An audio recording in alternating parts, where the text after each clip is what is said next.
I saw you there, and I just didn't care. Welcome to my workshop. So, first thing, top of the line, don't trust anybody with too neat or orderly of a work area, because that means they're not doing any work. This place is a mess. It is kind of a shithole. Can I say shithole?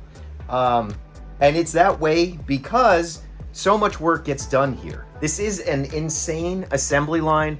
We're shipping out probably in excess of 1,000 orders a month during our high times.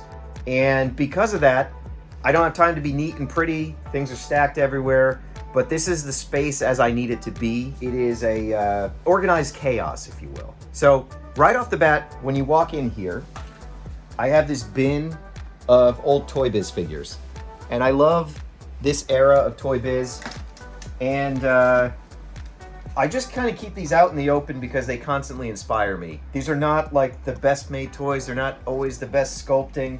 But this is a period of toy history that I'm constantly trying to emulate with Knights of the Slice and with Toy Pizza. And so having these here, and it's just something I can sort of pick one out and fidget with as I'm, organizing some papers or something. It just keeps me kind of inspired and grounded in the exact aesthetic that I want to be able to execute and deliver to people. Product over here, don't look at the labels. Some of this has not been released yet. This is our sort of ship station. Zebra printer. This is the key thing for anybody that is doing e-commerce. You need a heat transfer printer. Not only are these better for the environment because they use a lot less paper, but it doesn't require ink cartridges. It sort of burns the label onto these stickers. And it's a super efficient way to get things done. So I get an order, I pull it out of this bin, I weigh it here, type up the information, and then the label prints here, put it together, and it gets picked up by USPS or FedEx or UPS, whoever we might be using. So not the most perfect system, but a pretty workable system that has been able to handle a high volume that we've been experiencing for the past, really a year plus. What's this? So this is like a deep archive. These are like pieces reserved for eventual shows or gallery exhibits we may do. There's some very old stuff here. Like just looking, let's see. Oh boy. Yeah, like a glow-in-the-dark classic night. This is very old, long since sold out. But I need to keep one on hand because we may do a retrospective at some point. We may have, exhibits that need product. So this is sort of a deep archive, but by no means complete. Also, it's not complete because you've sold plenty of things from your archive. Yeah, absolutely. We got a tool shelf and, more importantly, my O'Neill samples. I try to buy stuff from all the makers. I'm not always cognizant of when their sales are. Usually I'm busy prepping a sale, so I do miss out. But this is a not complete, but pretty substantial collection of different O'Neill samples. I'll pull down these boxes and look at the colors they selected. I may reference a design in something I'm ordering, so very useful to have. Also, raw almonds. These are the fuel for this workshop.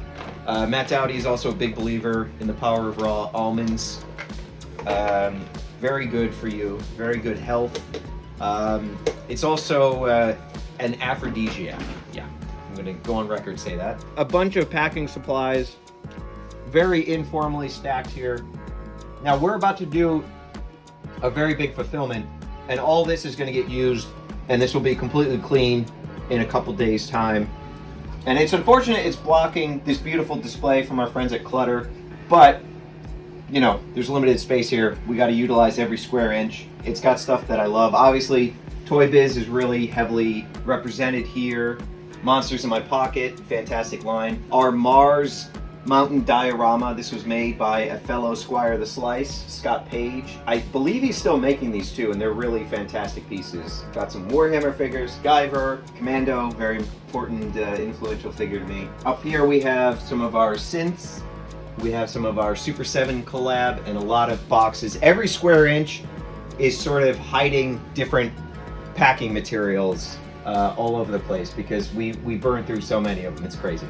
International packages, we don't do a ton of international business. We've had to really scale that back with the pandemic. There are still territories that don't accept packages from the US. We're constantly having stuff returned. So if you're a patron, I do hold on to your packages and figure out a way to get them shipped to you so that that option is available. They don't really stack up too much, but we keep them here, we keep them safe. I have other outgoing boxes here. As we saw before, our comic books are stored right back here. Everything comes with a bag and a backer board. Then I have the parts archive. These are the fodder that I use in making lucky bags and franken slices and things like that. A lot of stuff that hasn't been released yet. A lot of unseen stuff over here.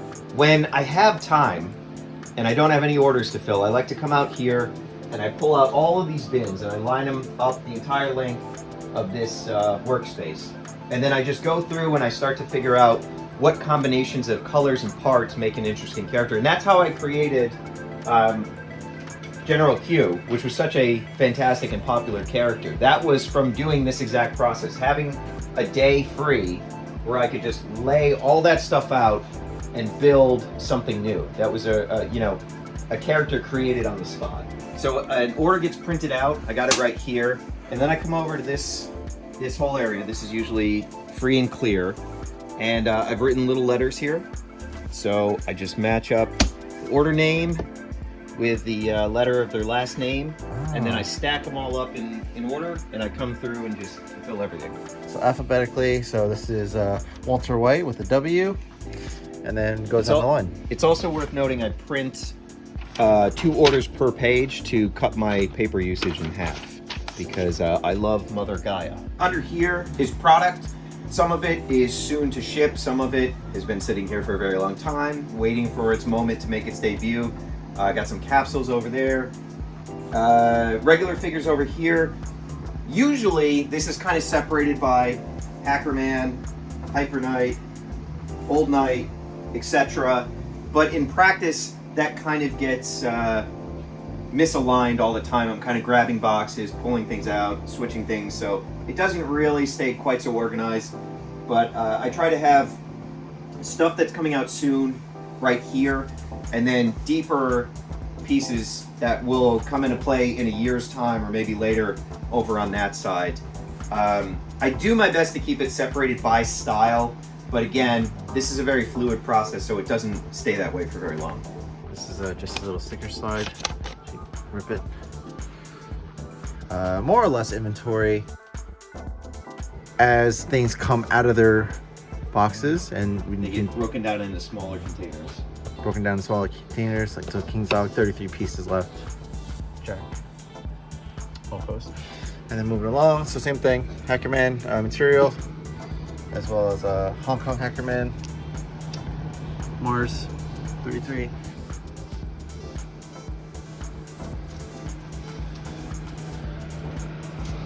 Here. We got Food War Saima.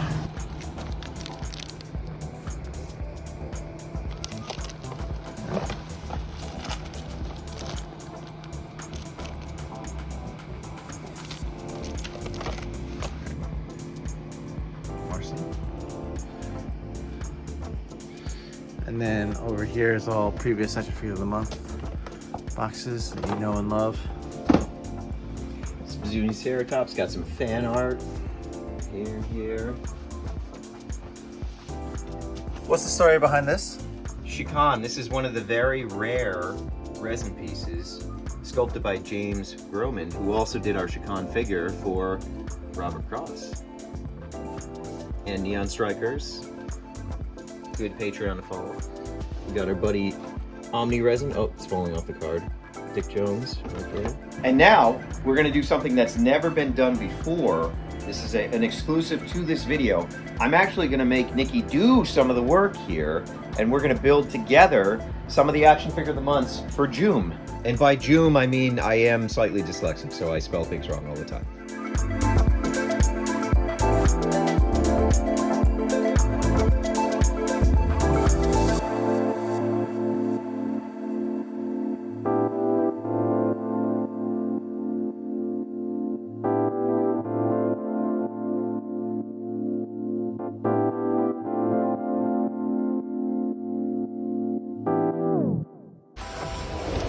Well, there you have it, folks. That's how the magic happens here.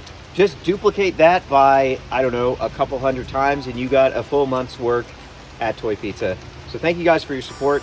If you want to see more behind the scenes stuff, patreon.com/Jesse DeStasio. I really roll out the red carpet for my patrons. So go check that out. We got a lot of shipping to do, and the only thing left to say is pizza out.